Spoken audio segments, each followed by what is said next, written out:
A'udzu billahi minasyaitonir rajim. Bismillahirrahmanirrahim. Assalamualaikum warahmatullahi wabarakatuh. Alhamdulillahilladzi yaqulu fi kitabihil karim innallaha yaghfirudz dzunuba jami'a innahu huwal ghafurur rahim. Wa amma ba'du fa inna ahsanul kalam kalamullah wa khairal huda huda Muhammadin sallallahu alaihi wasallam wa syarral umuri muhdatsatuha wa kullu muhdatsatin bid'ah wa kullu bid'atin dhalalah wa kullu dhalalatin finnar. Ma'asyiral muslimin wal muslimat, sidang majelis yang semoga Allah muliakan dunia dan akhirat. Alhamdulillah, kita bersyukur kepada Allah. Allah mudahkan kepada kita untuk bisa berkumpul kembali di majelis ilmu ini untuk menuntut ilmu dan berharap Allah berikan kepada kita derajat yang mulia karena kita telah menuntut ilmu ini, insyaallah. Jamaah yang Allah muliakan, kita sudah berganti bahasan. Masuklah pada buku baru yang berjudul 35 Amal Pelebur Dosa. Ini rujukan bukunya. Ya, di buku ini dijelaskan sekian banyak amal-amal pelebur dosa. Kalau kemarin kita sempat bicara hal-hal yang membuat lemahnya iman, sampai mudah-mudahan iman kita ini gak gampang lemah lagi nih. Kita akan coba masuk kepada pembersihan masa lalu nih. Karena orang mana yang tidak berdosa? Kullu bani Adam khata'. Bahwa setiap anak Adam itu pasti berbuat salah. Wa khairul khata'in at-tawwabun. Dan setiap orang yang bersalah, yang paling baik orang yang mau bertobat. Indahnya Islam ini, kita dikabarkan tentang banyak hal yang sadar tidak sadar perbuatan tersebut menggugurkan dosa kita. Karena kalau kita pengen tahu rasanya dosa itu gugur gimana, ya tentu kondisi kita berbeda ketimbang sebelumnya. Jiwa lebih tenang, ya, karena kata Rasul, al-ismu ma hakka fi nafsik wa karihta yataliha alaihin nas. Beliau bersabda, al-ismu, dosa kan nggak berjendol tuh, kan nggak kelihatan betul, tapi dirasa. Mahaka fi nafsik wa karihta ayataliha alaihin nas. Dosa itu yang membuat dadamu sesak dan kamu benci orang lain tahu. Ya, kalau untuk masalah pencitraan mah ini lagi zamannya sekarang, betul. Orang bisa berkamuflase dengan penampilan. Tapi Nabi sudah bilang, udah tenang aja bro, ini orang berdosa, biar dia ngaku nggak berdosa, lihat, nggak akan pernah nyaman. Kalau orang Yaman bilang, fagasyarik al-gasasa, fauqasyarik al-gasyash. Artinya gini, kayak maling ngumpet di jerami, yang ngejar lari udah nggak ada, tuh maling keluar, was-was kayak ada jeraminya gitu loh. Jadi ada bekas. Ya, orang kalau yang namanya dosa, ya formulanya taubat. Kalau dia sudah bertobat, insya Allah nyaman. Ini taubat belum, cuma berkamuflase dengan penampilan, nggak bisa. Apalagi urusannya ke Allah. Ya Allah akan pertontonkan. Apa kata Allah? Wa may yuhinillah fama lahu min mukrim. Wa may yuhinillah fama lahu min mukrim. Siapa lagi orang yang bisa memuliakan dia kalau Allah sudah menghinakan dia? Jadi nggak usah takut. Ini kalau orang udah pada melenceng dari Islam, walaupun dia punya jabatan, tontonin aja udah. Paling berapa lama lagi sih? Tinggal bilang yang hak itu hak, yang batil itu batil, kok diplesetin gitu loh. Liatin aja, liatin. Ya.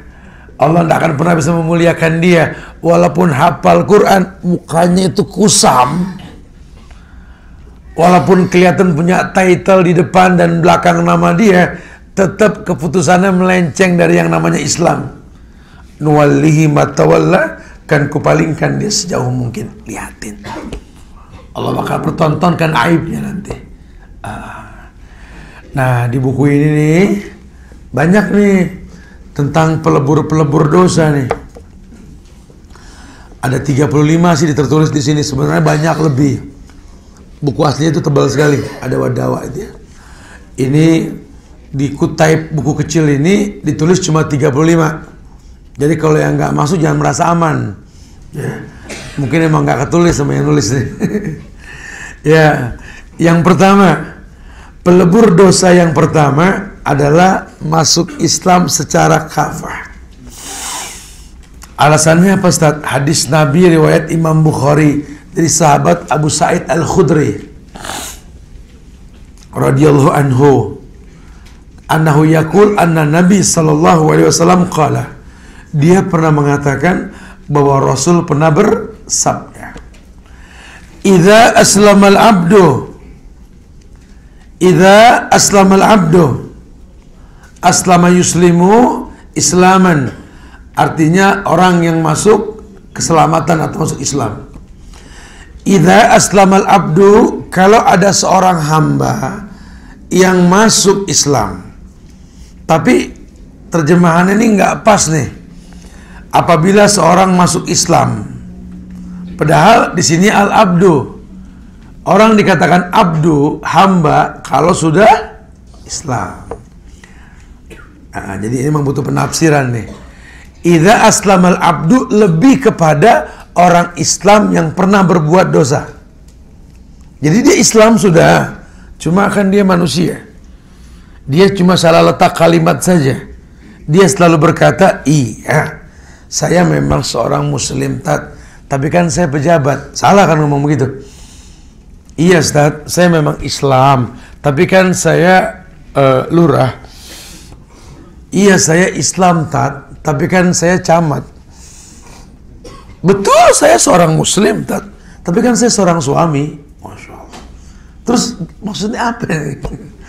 Justru yang paling betul, saya seorang pejabat, tapi saya seorang muslim. Itu yang betul. Betul, saya seorang lurah. Saya lurah. Ya, saya berhak untuk mimpin kalian, tapi saya seorang muslim. Jangan pernah saya mengatakan selamat hari raya untuk agama lain. Tegas. Iya, saya seorang gubernur, tapi saya seorang muslim. Maaf, saya nggak bisa risuah. Kalau gubernur lain bisa, silakan. Saya nggak bisa. Saya muslim. Iya, saya seorang menteri, tapi kan saya seorang muslim. Kalau yang namanya LGBT itu haram gitu loh. Tegas.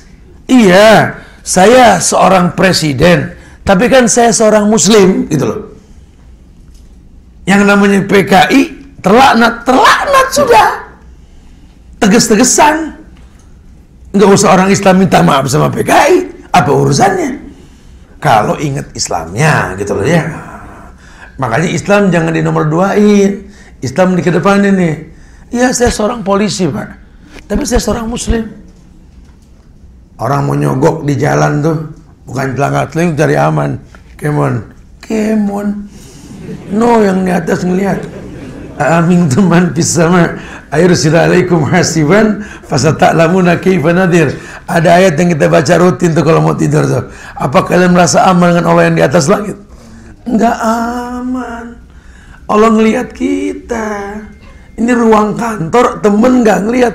No, yang di atas no.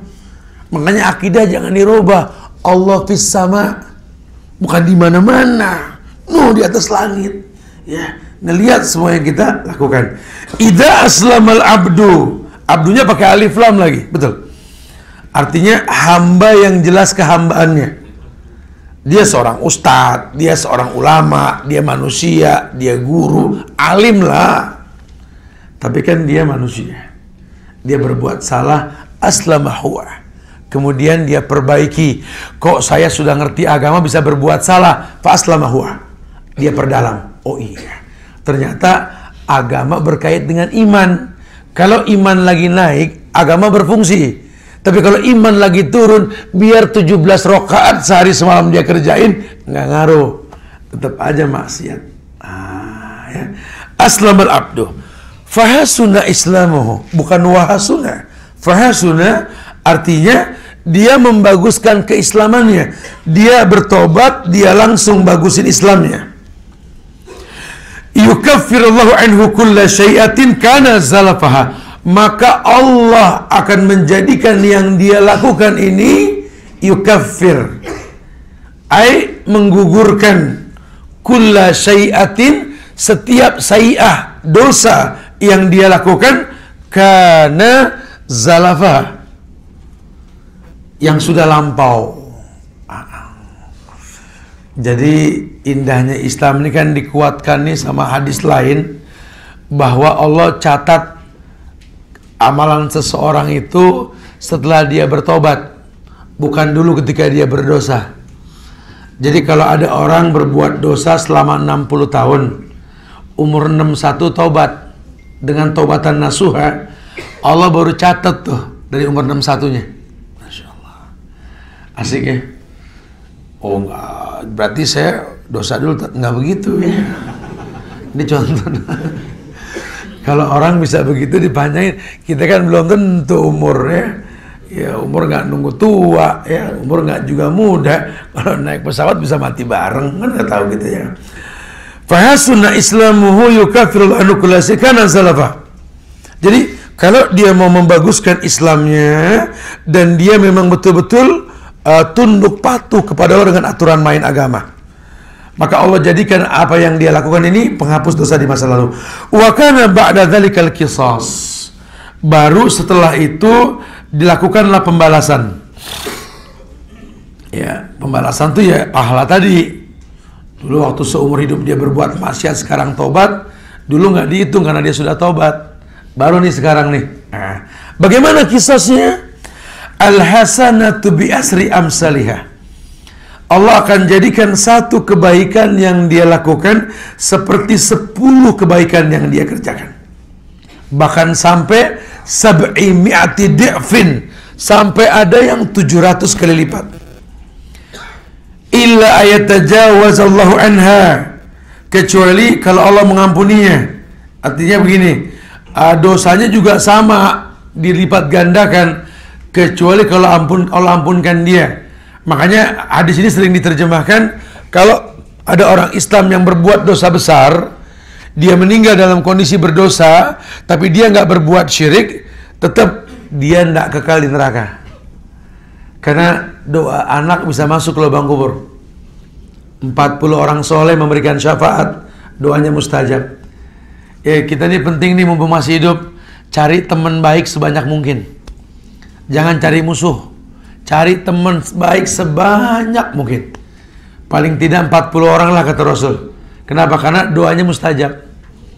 Ya kalau ada yang nyolatin mayit kita, Allahumma ighfir lahu warhamhu wa'afi wa'fu anhu, itu kan minta ampun. 40 orang jadi syafaat buat si mayit. Masya Allah. Tapi kalau hidup kita nyari masalah, cari musuh, kita mati siapa yang mau doain? Orang bersyukur, alhamdulillah. Masalah nih kalau udah begini nih ya. Masya Allah. Itu jelas tuh yang pertama tuh. Ya. Kata Rasul dalam riwayat lain, ama alimta annal islam yahdimu ma kana qablahu. Ya, ketika orang bertanya tentang hadis di atas, Nabi jawabnya apa? Ama alimta, tidakkah engkau tahu annal islam yahdimu ala ma kana qablahu, sesungguhnya Islam itu menghapus dosa yang terjadi sebelumnya atau yang lampau. Dulu dia pernah berbuat, Islamlah yang menghapuskan dosa yang dia lakukan. Ya, ini yang pertama nih. Makanya mudah-mudahan kita tergolong orang yang aslama. Caranya bagaimana? Belajar, belajar dan belajar. Sekarang zaman di mana Allah sudah mudahkan kita belajar, gampang, mudah sekali asal kita mau. Dulu orang nyari ustadz, ya dulu nyari guru, ada yang 6 bulan jalan kaki buat nanya satu hadis. Sekarang kita duduk manis dapat buku, masih nggak mau ngaji mah kelewatan.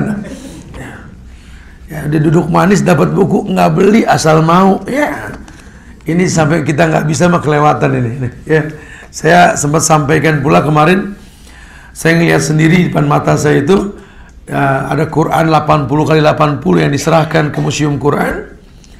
Itu buatan sulaman. Jadi Quran itu kertasnya bukan bahan, bukan kertas, bahan. Ayatnya itu sulaman tangan. Itu tidak ada kesalahan sama sekali. Bahkan ukiran pinggiran Quran itu ada bingkainya gitu kan, tulisan bingkainya. Itu pun sulaman, 30 juz. Dibuat oleh seorang wanita non-Arab, orang Bangladesh. Selama 30 tahun dia menyulam. Siapa dia? Seorang ibu yang punya banyak anak dan membantu suaminya berdagang tiap hari. Kapan dia nulis, kapan dia nyulamnya, dikatakan dalam tulisan tersebut, dia melakukannya setiap habis tahajud, dia menyulam hingga subuh. Masya Allah. Jadi kalau Anda dibilang, Anda kenapa belum ngaji hari ini? Halo Ustaz, sibuk Ustaz. Ibu kenapa belum baca Quran? Anak belum tidur Ustaz. Ini anaknya 8 kalau saya nggak salah ya. Dan dia berdagang ini ibu, Masya Allah. Dan dia bantu suaminya dagang. Kebayang 8 anak dipegang sama tangannya sendiri, masak, berdagang, sibuknya seperti apa. Dan dia itu bukan orang kaya, sehingga dia masih sempatkan diri itu malam selain dia menghatamkan Quran, menghafal Quran, bahkan menyulam Quran. Sibuknya kayak apa masih sempat. Makanya kalau dibilang kita sibuk, coba baca biografi para ulama. Sibukan mana kita sama ulama? Ulama super sibuk loh. Apalagi kalau ulama sunnah. Ngajar ini kan bukannya kerjaan, kewajiban. Wajib ustadz punya pekerjaan, jadi kerja juga, ngajar juga. Harus ngapal, belajar, ngadepin keluarga. Apalagi ulama, bininya nggak ada yang satu, betul? Anaknya bererot di mana-mana. Bapak Mas Sadu juga dipengen rat-rat kayak balon kuda 5, betul ya? Jujur Pak, ya saya sih nggak ngomong masalah jumlahnya, itu sih kembali pada kitanya. Cuma yang pasti mereka sibuk. Mereka bisa baca Quran, menghafal Quran, menghafal ribuan hadis, mengajar, bekerja. Itu gimana ngatur waktunya Ustaz? Beli biografinya, baca. Kan kita pengen bareng mereka ke surga. Ibu juga baca Bu. Perempuan-perempuan soleh, penghuni surga banyak. Lihat gimana sejarahnya ibunda para ulama, ya, ibunda Imam Syafi'i, lihat ibundanya ya, Sa'ad bin Abi Waqqas, dan banyak sahabat-sahabat mulia banyak. Lihat biografi mereka, lihat. Supaya kita terpacu. Iya ya, karena rugi sekali. Kalau besok diwafatkan emang harta kita masuk. Lah baru kemarin saya nyolatin mayat itu pada asar. Dari sebelumnya sudah ditelepon itu Ustaz Subhan, tengah ini masalah nih. Ada masalah keluarga nih, salah seorang konglomerat ini sedang sekarat mau meninggal. Ini anak-anaknya pada berantem, ini masalah waris ini. Masya Allah. Ini orang yang meninggal ini punya ribuan bahkan puluhan ribu rumah. Ya, kalau saya sebutkan paham, saya nggak mau sebut nama aja sudah ya. Sudahlah, ini orang kaya sekali. Ketika mau meninggal dan akhirnya dia meninggal, saya bilang saya pulang dulu, saya kecapean, saya harus diantar sama orang nanti ke Jakarta. Saya bilang sudah. Di tengah jalan di Sawangan dibilang kan dia meninggal sudah. Ketika beliau meninggal, itu anak yang dari sana bilang tidak boleh dibawa ke rumah sana, yang sana bilang tidak boleh dibawa ke rumah sini. Ini ribuan rumah dia sudah menolak dia untuk dimasuki oleh mayitnya. Solusinya apa nih Ustaz? Ya langsung aja ke masjid, sholatin, kuburin, selesai. Pelajaran buat kita tuh. Ya ini orang punya ribuan, Masya Allah, ratusan bahkan ribuan rumah di Jakarta dan sekitarnya. Kayak sudah meninggal, lihat. Bahkan kurung batangnya pun bisa menolak dia untuk masuk ke dalam rumah yang dia miliki. Apalagi kita punya satu, itu pun belum beres urusannya, betul? Mau petang-tang, peteng-teng, peting-ting, petong-tong. Jangan lah, ya. Yang kedua, yang menggugurkan dosa yang kedua, yakni bertakwa kepada Allah. Bertakwa kepada Allah di sini merujuk kepada Quran surat At-Talaq ayat 5. Allah berfirman, "Dzalika amrullahi anzalahu ilaikum wa may yattaqillaha yukaffir anhu sayyi'atihi wa yu'zim lahu ajra. Dzalika amrullah. Itulah perintah Allah. Anzalahu ilaikum, yang Allah turunkan kepada kalian, kepada kamu. Wa may yattaqillah, maka barang siapa dengan yang diturunkan itu dia bertakwa kepada Allah, yukaffir anhu sayyiati wa yuzim lahu ajran, maka Allah akan gugurkan dosanya dan membesarkan pahalanya. Ada ayat yang mengabarkan bahwa kalau kita beriman dan bertakwa dengan apa yang diturunkan oleh Allah berbentuk syariat, qala Allah wa qala Rasul kama fahmi sahabah wa qala sahabah, ini yukaffir anhu sayyiati, Allah akan hapuskan dosanya. Bahkan dalam riwayat hadis Nabi mengatakan, as-salawatul khams wal jum'ah ilal jum'ah wa ramadan ila ramadan mukaffarat ma bainahunna idza jtunibatil kaba'ir. 5 waktu yang kalian lakukan di zuhur nih, iman Islam bagusin, salat khusyuin, ditambah sunnah kita belajar lagi nih ya. Ini nanti sampai asar kita berbuat dosa, Allah hapus sehingga di waktu asar kita nggak berdosa. Jadi kebaikan kita sekarang ini menghapus dosa yang kita lakukan sampai asar. Bukan berarti sengaja. Oh, udah nggak berdosa, berarti boleh. Bukan begitu ya. Karena antum sengaja nggak sengaja dosa mah pasti. Nggak usah pakai belaga deh. Pas asar dia ngomong, alhamdulillah Ustaz, ini sampai asar 3 jam mana nggak berdosa. Udah bohong dah. Iya, karena kita banyak berbuat mubazir.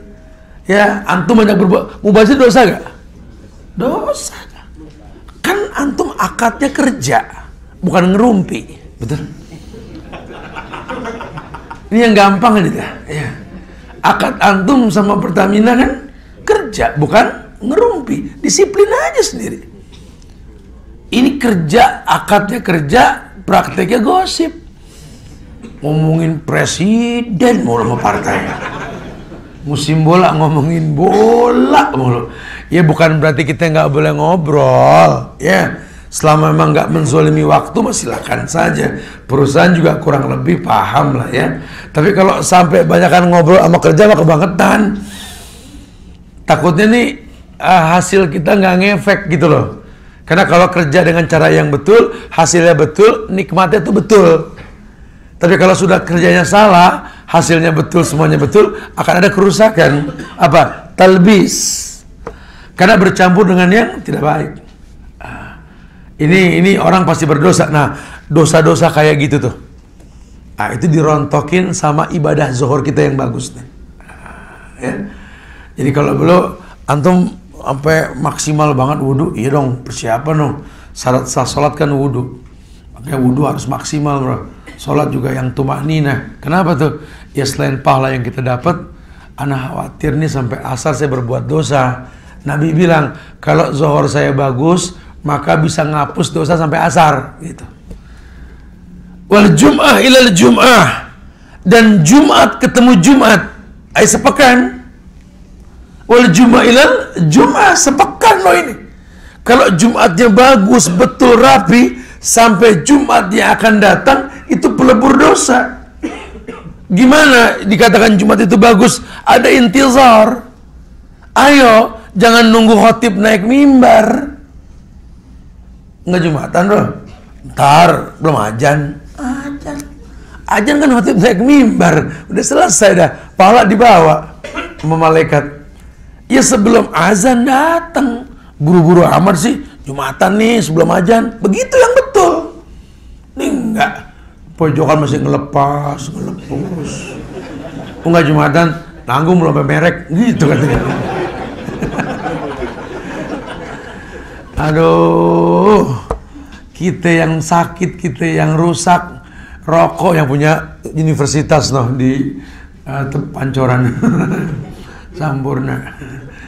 Ya beli tanah noh di Jakarta di Ben Hill noh, pabrik rokok. Aduh, BPJS dia yang handle lagi ya, udah penyakit jamin sorga lagi. Kitanya juga ya ngerusak semuanya. Coba, yuk tepatkan waktu kita ini. Surat Al-Anfal ayat 29 Allah berfirman, Ya ayyuhalladzina amanu in tattaqullaha yaj'al lakum furqana wa yukaffir ankum sayyi'atikum wa yaghfir lakum wallahu dzul fadlil azim. Ini hampir mirip. Ya ayyuhalladzina amanu, ayat yang dikhususkan untuk orang beriman. Kata Allah, hai orang yang beriman, in tattaqullaha, kalau kamu bertakwa kepada Allah. Takwa itu kan efek ibadah ya, la'allakum tattaqun. Kita sholat agar jadi orang yang bertakwa, kita beribadah agar jadi orang yang bertakwa. In tattaqullah, andai saja jikalau umpama Anda bertakwa dengan ibadah Anda, gitu ya.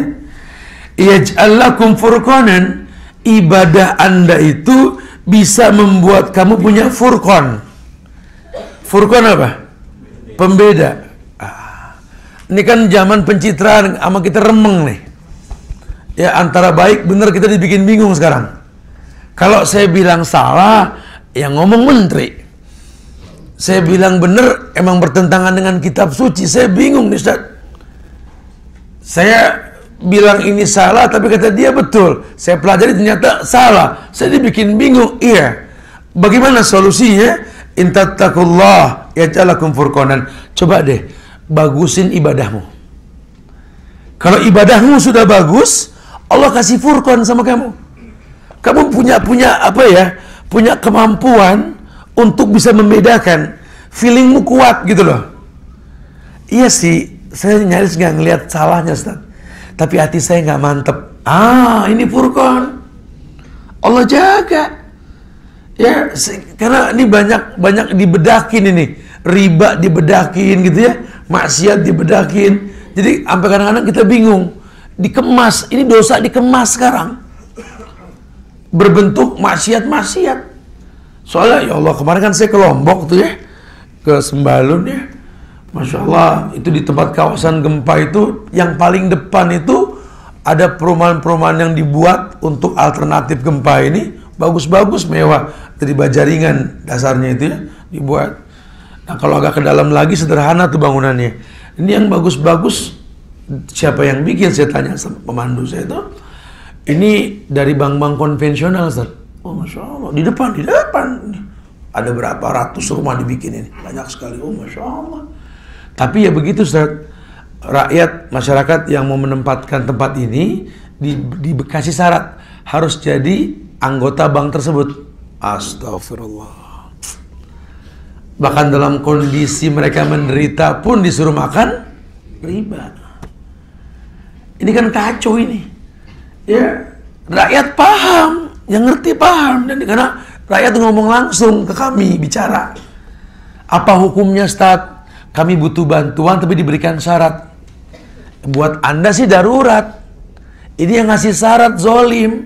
Cuma kan kalau bank konvensional terikat, berarti betul. Susah untuk bangkit. Itu permasalahannya. Di kita nih ngutak, masalah nggak beres. Hatta tarji'ila dinikum, sampai kalian kembali ke agama kalian, kata Rasul. Dia Ustadz ngomong, yuk kembali ke Islam. Islam yang mana? Nusantara yang tawarin. Ini ngejelimet ini masalahnya. Orang pengen Indonesia ini musnah. Kenapa? Karena Indonesia itu jantungnya dunia. Kita dijajah bukan sama negara, sama perusahaan asing dari zaman Belanda sudah. Kemarinnya juga sama. Allahu Akbar. Itu kota indah sekali pemandangannya, Masya Allah. Gunungnya coklat, hitam, hijau. Oh, saya beberapa kali riding ke luar negeri, udah nggak usah jauh-jauh, saya bilang, ini di Lombok lebih dari luar negeri. Pasirnya 3 jenis. Yang putih, yang hitam, yang bedak, Masya Allah. Lautnya yang biru, indah sekali. Ini buah apa yang nggak ada? Anggur, apelnya, Masya Allah. Ini negeri, Masya Allah. Belum lagi hasil tambangnya. Kok bisa dikejar sama tsunami sampai ke atas gunung?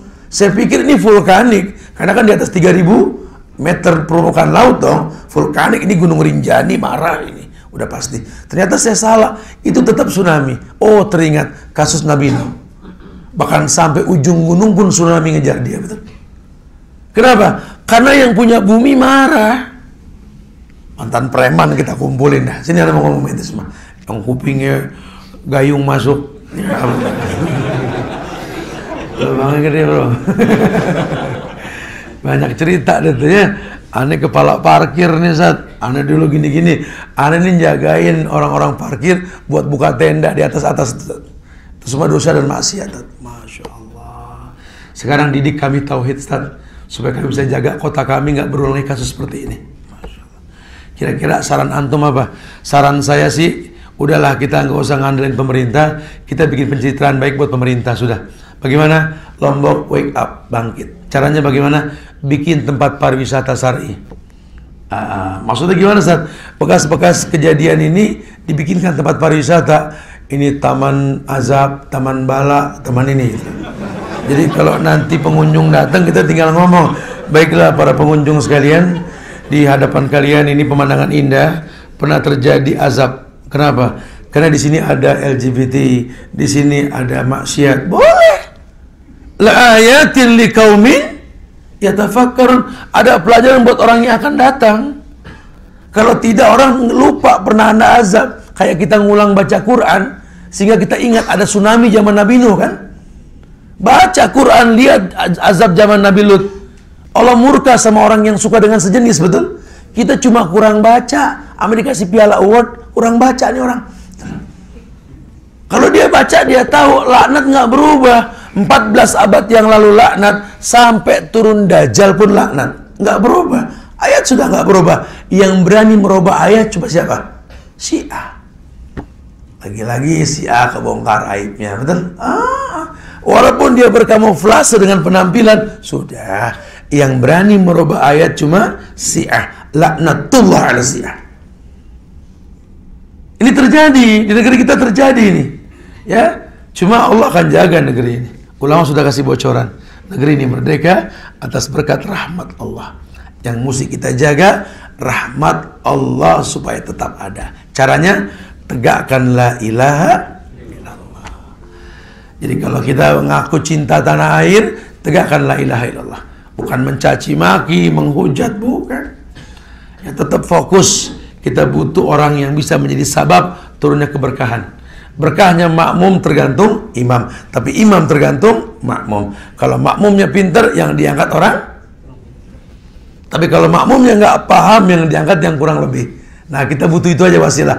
Makanya ya apapun yang terjadi, gempa boleh terjadi di Lombok, tsunami terjadi di mana? Di Palu, ada pesawat meledak, tetap fokus 2019. Pilih deh yang baik buat kalian ya. Istikharah dulu ya. Saya nggak nganjurin siapa ya, karena bukan ajang politik ini ya. Tapi yang pasti beristikharahlah, minta sama Allah yang terbaik buat negeri kita. Siapapun yang terangkat nanti, tolong doakan. Menghujat, mencaci, memaki itu nggak mendatangkan keberkahan buat negeri kita. Yuk bangun negeri kita dengan cara yang Allah tidak murka, itu lebih baik. Masya Allah. Taib ya. Kita suruh bertakwa kepada Allah, dan takwa itulah yang mendatangkan ampunan. Janji Allah sudah seperti itu. Ya ayyuhalladzina amanu in tattaqullah yaj'al lakum furqanan wa yukaffir ankum sayiatikum wa yaghfir lakum wallahu dzul fadlil azim. Allah tuh dzul fadlil azim. Allah mempunyai karunia yang besar. Jadi buat Allah tuh nggak ada yang nggak mungkin. Allah bisa bikin kok bambu runcing ngusir penjajah. Masa senjata tajam dan canggih malah manggil penjajah? Buat Allah gampang. Kita cuma butuh merapikan Islam dan iman kita di Indonesia ini. Karena Allah cinta sama Indonesia. Lihat, ketika tanah diambil asing dan asing, Allah murka, Allah habis itu tanah. Nanti besok kita live dari Palu tanggal 23 nanti. Saya akan coba ngomong apa adanya nanti dari sana. Ya, wallahi itu tanah hilang. Tanah hilang. Itu yang namanya mobil dimakan aspal. Tanah depan pindah ke belakang, belakang pindah ke depan. Itu ada, bisa kita lihat. Lawang yang punya tanah marah. Ini yang punya sertifikat, orang kafir bingung. Ini tanah we mana we? Gak ada wewean ya, udah ada. Udah ambil sama Allah tanah udah. Ini kedepannya nih kita orang Islam kudu jaga negeri kita nih ya. Dengan apa? Dengan keislaman yang kita pahami dengan benar. Karena kalau orang Islam yang pegang itu tempat, pemandangan indah, timbulnya tasbih. Subhanallah. Tapi kalau orang kafir yang pegang tempat indah, pemandangan bagus, dia bikin cottage, dia bikin hotel, view-nya ke laut. Ini yang berjemurkan ikan cuek, betul? Lah kita istighfar bukan tasbih. Astagfirullah. Ya, makanya orang Islam udah kebiasaan buruk menjual-jual aset sama orang kafir. Jangan. Ini amanah Allah. Ya, jalanin amanah dengan cara yang betul. Bangun negeri kita dengan menegakkan tauhid. La ilaha. Mumpung Pancasila belum berubah, Pak. Sila pertamanya apa? Ketuhanan yang Maha Esa. Yang Esa siapa? Dan cuma Allah. Betul? Mumpung belum berubah, yuk tegakkan kembali tauhid di negeri Indonesia ini. Masya Allah. Tayyib, ya. Surat Al-Imran ayat 133-134. Wasari'u ila magfiratin min rabbikum wa jannatin arduhas samawati wal ard uiddat lil muttaqin alladzina yunfikuna fis sarra'i wad dharra wal qazimina al ghaiz wal 'afina 'anil nas wallahu yuhibbul muhsinin. Allah bilang Allah yuhibbul muhsinin di pojokan ayat tuh. Yuhibbul muhsinin, Allah suka sama muhsin. Siapa muhsin? Orang yang suka berbuat baik walaupun tidak dilihat orang. Anta budallah ka'annaka tarah fa in lam takun tarah walakin Allah yarak. Kamu beribadah seakan-akan kamu melihat Allah. Walaupun kau tak melihat Allah, Allah melihat dirimu. Kamu kerja di perusahaan ini dengan baik, nggak ada yang puji kamu, nggak apa-apa, komitmen saya ke Allah. Kamu betul-betul semangat, iya, karena nasihat ulama perlu yang kita keluarkan. Selama itu halal, akan membentuk karakter anak-anak kita jadi anak yang hebat. Jadi Pak, kita kalau pengen punya anak punya karakter, tolong kalau kerja yang total Pak, karena Allah. Jangan tanggung-tanggung sudah. Bismillah tawakkaltu 'ala Allah la haula wala quwata illa billah. Kerja maksimal. Nanti selesai sudah kita pulang, katakan Rabbana taqabbal minna. Perjuangkan waktu sholat. Jangan cuma nilai gaji bulanan, perjuangkan waktu sholat. Kompak kita bilang, kami butuh 10 menit sebelum azan untuk sholat. Sholat ya zuhur ya asar karena kerja. Bagaimana cara kita bisa sholat pada waktunya? Karena kredibilitas kami tergantung ibadah yang kami lakukan. Harus. Sejak awal. Makan bisa puasa dan ditunda. Sholat kan nggak bisa. Dan harga diri seorang muslim, ya sholat. Kalau sholatnya baik, baik semuanya. Timbulkan cinta dengan sholat. Nanti kita ini kan remeng. Sholat kelihatannya butuh, padahal nggak butuh. Orang kemarin pertandingan sepak bola, se-GBK nggak sholat maghrib, Masya Allah. MUI tenang-tenang saja. Ulama udah geleng pala, ini gimana ngomong ini? Ini kadang-kadang udah ada pelajaran. Kalau maksiat sudah koordinir, ya tsunami yang keluar. Ini Jakarta kayaknya nggak ada peta tsunami. Tapi kalau maksiat dikoordinir, nggak nutup kemungkinan. Buat Allah itu mudah. Innama amruhu idza arada syai'an ayaqula lahu kun fayakun. Mudah. Apalagi Jakarta, tinggian Ancol, betul? Coba lihat di geografisnya, kan tinggian Ancol. Tinggal luber doang, betul? Oh, jangan cari aman. Ini Allah akan uji dengan yang tidak kita duga-duga. Masya Allah. Sudah. Wasari'u ila magfiratin min rabbikum wa jannatin arduas samawati uiddat lil muttaqin. Percepatlah oleh kalian minta ampun sama Rabb yang menciptakan kalian, dijamin surga yang luasnya seluas langit dan bumi untuk orang yang bertakwa. Maknanya kamu minta ampun itu bukti takwamu sama Allah. Bukti takwamu sama Allah ketika kamu minta ampun. Siapa dia dan karakternya bagaimana? Alladzina yunfikuna fis sarra'i wad dharra. Dialah orang yang gemar berbuat baik, menginfakkan dirinya, melakukan kebaikan, menggerakkan raganya, fisiknya, tangannya, kakinya, semuanya ya dalam kondisi sarra wad dharra. Sempit maupun lapang, gitulah. Wal kaziminal ghaiz. Dan dia orang yang menahan emosi, nggak terpancing. Waduh, pemerintah nggak bener nih, kita demo. Nggak usah begitu, santai. Allah nggak buta. Ya, kalau Anda turun mencaci maki menimbulkan mudarat, jangan. Ya, akhirnya Anda turun ke jalan, campur laki perempuan, selfie, foto-foto. Coba, sholat berantakan, mudaratnya lebih besar.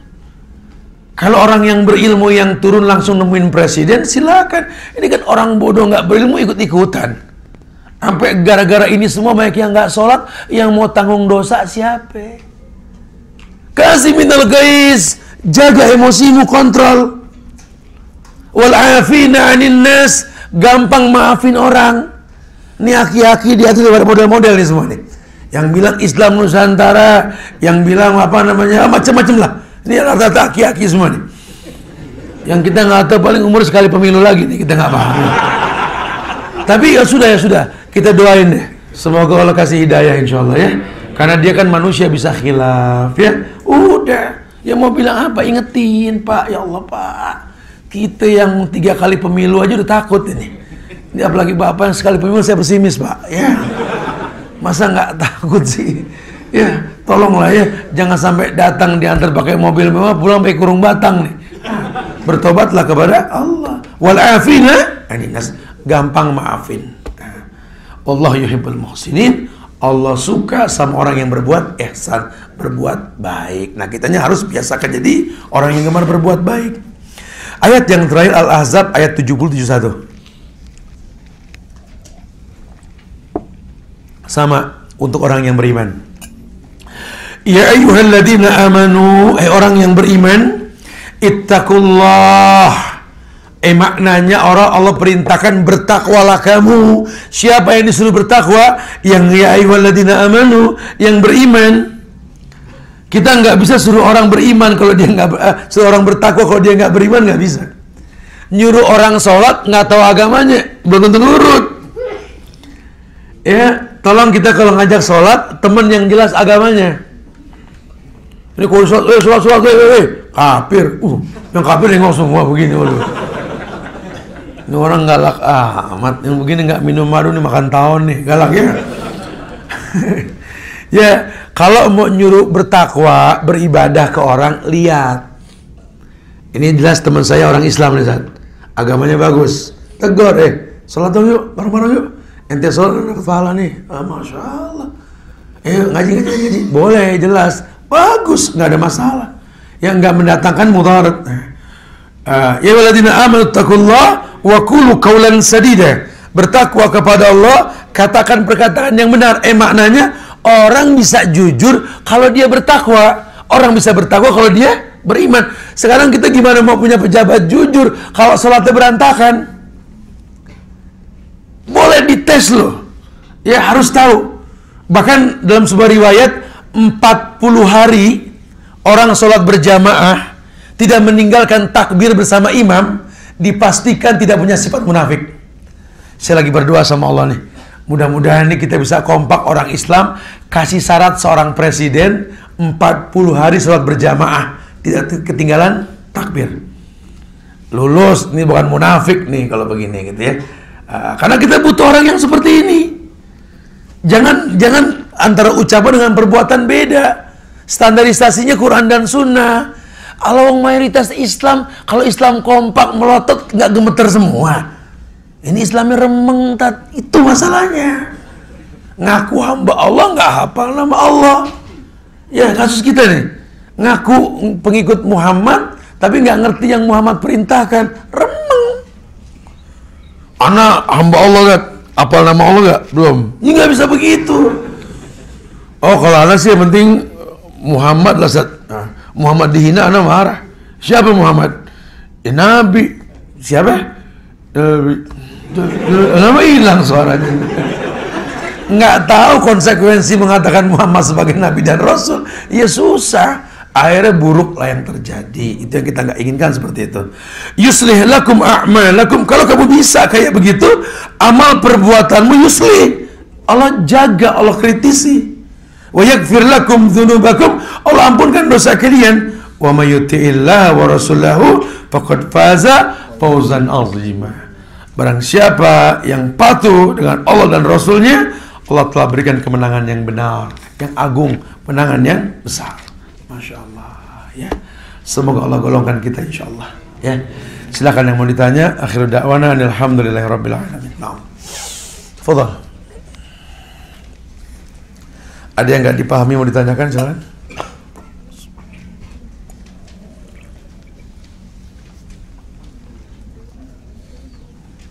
Fadhal, antum. Naam. Yang dimaksud kalau dosa di sini adalah dosa yang besar atau dosa yang kecil? Taib, barakallahu fiik, ya. Dosa besar dan kecil. Nah, nanti bahasannya belum tuntas semua nih. Tapi secara umum ini dosa.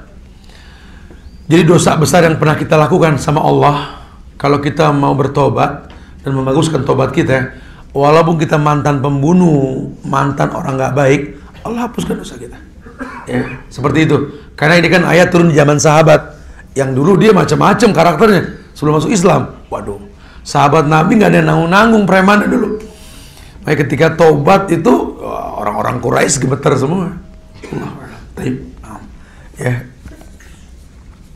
Ini buat antum, insyaallah manfaat. Ya. Fadhal lagi, silakan tanya. Fadhal. Khalas, mafi soal? Taib, khair, insyaallah manfaat yang disampaikan buat orang pribadi jamaah sekalian, ya. Ya Allah, jamaah jaga ukhuwah di antara kita, jangan bosan saling mendoakan. Doakan diri kita, keluarga kita, doakan negeri kita Indonesia agar diberikan pemimpin yang betul-betul dekat dengan Allah, yang takut dengan azab Allah. Adapun yang ada sekarang ini, semoga Allah berikan hidayah semua, insyaallah, ya. Karena manusia tempatnya salah dan dosa. Allahu a'lam bishawab. Afsus salam bainana wa bainakum. Kita tutup dengan kafaratul majlis. Subhanakallahumma bihamdika, asyhadu an la ilaha illa anta, astaghfiruka wa atubu ilaik. Assalamualaikum warahmatullahi wabarakatuh.